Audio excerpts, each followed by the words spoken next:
এই নেক্সট অঙ্ক বলছে একটি ঘুড়ি ও লাটাইয়ের দাম একসাথে 1 টাকা 10 পয়সা, মানে দুটোর দাম মিলিয়ে 1 টাকা 10 পয়সা। লাটাইয়ের দাম ঘুড়ি থেকে নাকি 1 টাকা বেশি, তাহলে ঘুড়ির দাম কত? তো দেখো এই অঙ্কটা খুবই সোজা, আমরা লিনিয়ার ইকুয়েশনে এই অঙ্কটা করে নেব।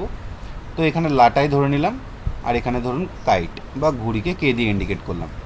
তো বলছে ঘুড়ির তোমার যা দাম হবে, মানে কাইটসের যা দাম হবে, লাটাই নাকি তার থেকে 1 টাকা বেশি। ভালো কথা।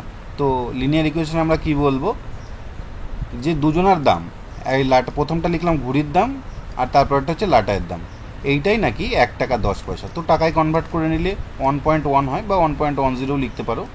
তাহলে এখানে অর দিয়ে আমরা 2x এক্স 2x প্লাস 1টাকে ওপাশে নিয়ে যাব। তাহলে এখানে 1 টাকা 10 পয়সা রয়েছে, বিয়োগ করবো 1 টাকা। তাহলে দেখো 2x-এর সাথে 2 গুণ আছে, ওপাশে গেলে ভাগ হবে, আর এখানে বিয়োগ করে কত পড়ে রইল, 0.10 পড়ে থাকবে। দেখো এই বিয়োগটা আমরা এইভাবে করে নেবো, 1.10 আর 1.00, 1 টাকাকে এরভাবে পাঠাতে হবে, তাহলে 0.10 পড়ে থাকবে। ঠিক, এবারে 2 গুণ আছে এপাশে, সে ডিভাইড হবে 2। তাহলে এই পয়েন্ট যদি আমি তুলি, নিচে লিখবো 1, পয়েন্টের পরে যে কটা সংখ্যা থাকবে সে কটা 0। 10 দিয়ে কাট আউট করলে 10, তাহলে পড়ে থাকলো কত, 1/20। আর 1/20 মানে আমরা কত জানি, 0.05, সরি। তো দেখো কিভাবে করবো এটা, 1/20 তো আমরা জানি। তো আমরা উপরে নিচেও 5 গুণ করে দেবো, যাতে 100 বা 10 বানানো যায়, আর উপরেও 5 গুণ করে দেবো।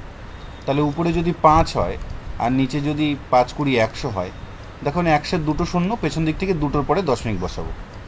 পেছন দিক থেকে বসাতে হলে 5 তো একটা রয়েছে, আর একটা কী করে বানাবো, একটা 0 দিয়ে দুটো বানিয়ে নেব, তারপরে দশমিক।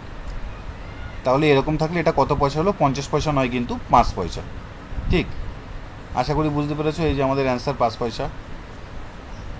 Thank you.